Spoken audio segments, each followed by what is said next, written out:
جہاں میں اہل ایمان صورت خورشید جیتے ہیں، ادھر ڈوبے ادھر نکلے، ادھر ڈوبے ادھر نکلے۔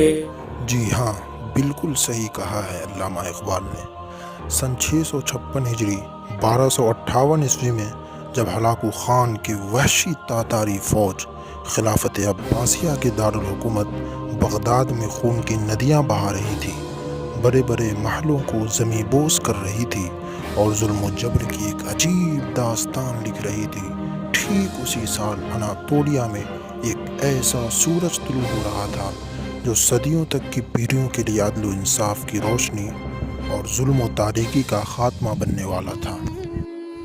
قائی قبیلہ میں سردار ارطغرل غازی کے یہاں ایک بہادر دل بچے کی پیدائش ہوتی ہے، ایک ایسا بچہ جس نے دنیا کی تاریخ میں سب سے بڑا اسلامی امپائر کھڑا کر دیا، ایک ایسی عالمی شخصیت جس کی نسلوں نے 623 سالوں تک اسلام کی بالادستی ماننے پر دنیا کو مجبور کر دیا، جنہوں نے ایسے کارنامے انجام دیے جسے خیال میں لانا بھی بڑے بڑے بادشاہوں کے لیے سوائے پاگل پنی کے اور کچھ نہیں تھا۔ اس نوجوان کا مقصد بادشاہت نہیں تھی، بلکہ اس کا خواب عدل و انصاف سے دنیا کو روشن کرنا تھا، اور اس کا نام تھا عثمان ابن ارطغرل غازی۔ سن 1281 عیسوی میں والد کی وفات کے بعد اقتدار ہاتھ میں آتے ہی بازنطینی سرحدوں کے قلعے فتح کرنا اس نوجوان نے شروع کر دیے، لیکن یاد رہے کہ پیش قدمی بازنطینیوں کی طرف سے ہوئی تھی، جیسا کہ پہلے ایپیسوڈ میں بتایا جا چکا ہے۔ آج کی طرح اس وقت بھی حاسدین کی کمی نہیں تھی۔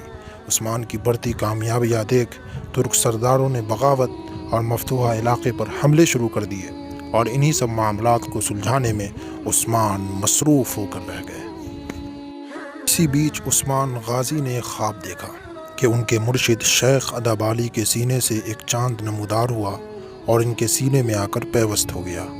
پھر ایک زبردست درخت ان کے سینے سے نمودار ہوا جو بڑھتا ہی چلا گیا۔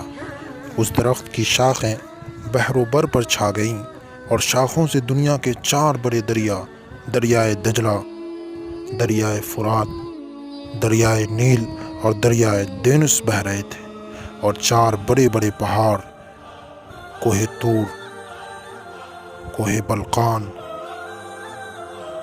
کوہ قاف اور کوہ اطلس شاخوں کو سنبھالے ہوئے تھے۔ اچانک تیز ہوا چلی اور درخت کی ٹہنیوں کا رخ ایک عظیم الشان شہر کی طرف ہو گیا، ایک ایسا شہر جہاں 2 سمندر اور 2 بر اعظم ملتے تھے، اور سارا نقشہ انگوٹھی کی طرح دکھتا تھا۔ عثمان اس انگوٹھی کو پہننا ہی چاہتے تھے کہ آنکھیں کھل گئیں۔ انہوں نے شیخ کو یہ خواب بتایا تو شیخ نے فوراً اپنی بیٹی کی شادی ان سے کرا دی اور ڈھیر ساری بشارتیں اس خواب کے تعلق سے سنائیں۔ عثمان غازی یہاں سے فارغ ہوتے ہی بیزنٹائن امپائر کے ایک اہم قلعہ قلچ حصار کا محاصرہ کر لیا اور جلدی قلعہ بھی فتح کر لیا۔ یہ فتح دیکھ کر سلجوقی سلطان خوشی میں وہ سارے علاقے عثمان کو دے دیے، نیزبک کا خطاب دیا اور اپنے نام کا سکہ جاری کرنے کے ساتھ ساتھ خطبہ جمعہ میں اپنا نام لینے کی اجازت بھی دے ڈالی۔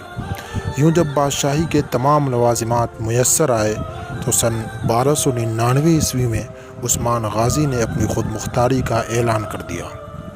سن 1300 میں جب تاتاریوں نے سلجوق سلطنت کا خاتمہ کیا تو یہی حکومت خود مختار ہو گئی۔ اسی بیچ ینی شہر عثمان فتح کر کے اسے اپنا دارالحکومت بنا چکے تھے۔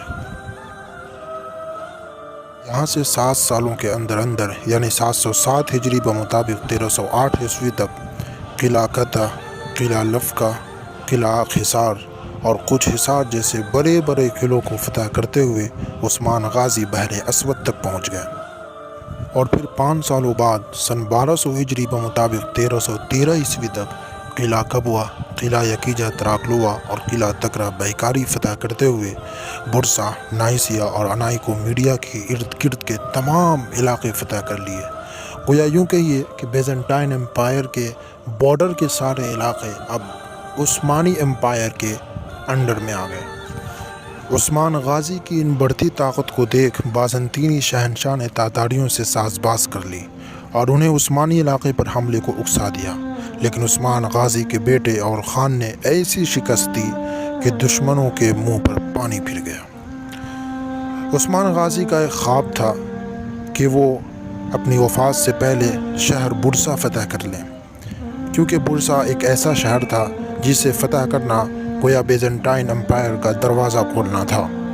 عثمان غازی نے جب خود کو مضبوط اور دشمن کو کمزور دیکھا تو سن 716 ہجری بمطابق 1317 عیسوی میں ایک نہایت ہی اہم بازنطینی شہر برسا کا محاصرہ کر لیا۔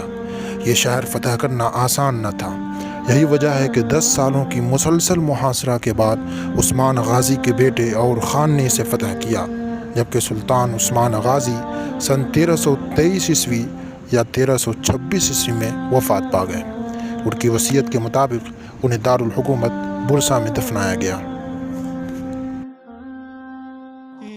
وفات کے وقت انہوں نے اپنے بیٹے اور خان کو نصیحت کرتے ہوئے فرمایا، اے میرے پیارے بیٹے، جہاد فی سبیل اللہ کے تسلسل کو قائم رکھتے ہوئے دین اسلام کو ہمیشہ سر بلند رکھنا، مکمل ترین جہاد کے ذریعے اسلام کے مقدس جھنڈے کو تھامے رکھنا، ہمیشہ اسلام کے خادم بنے رہنا۔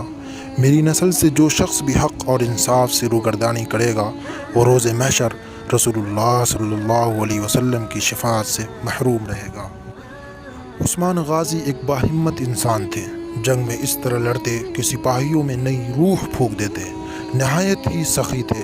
آپ کی وراثت میں ایک سوتی امامہ، لکڑی کا ایک چمچہ، ایک نمکدان، ایک پیالہ اور چند عربی گھوڑے کے علاوہ شیخ ادابالی کی جانب سے دی ہوئی ایک تلوار ملی، جسے ان کے بعد ہر آنے والے عثمانی سلطان کی کمر میں باندھ کر عثمان غازی جیسے ہونے کی دعا کی جاتی تھی۔ عثمان غازی نے 2 شادیاں کی تھی، ایک رابعہ بالا خاتون سے 1289 عیسوی میں جن کی وفات 1326 میں ہوئی، اور ایک ملحون خاتون سے 1280 عیسوی میں جن کی وفات 1323 میں ہوئی۔ انہی سے اور خان پیدا ہوئے تھے۔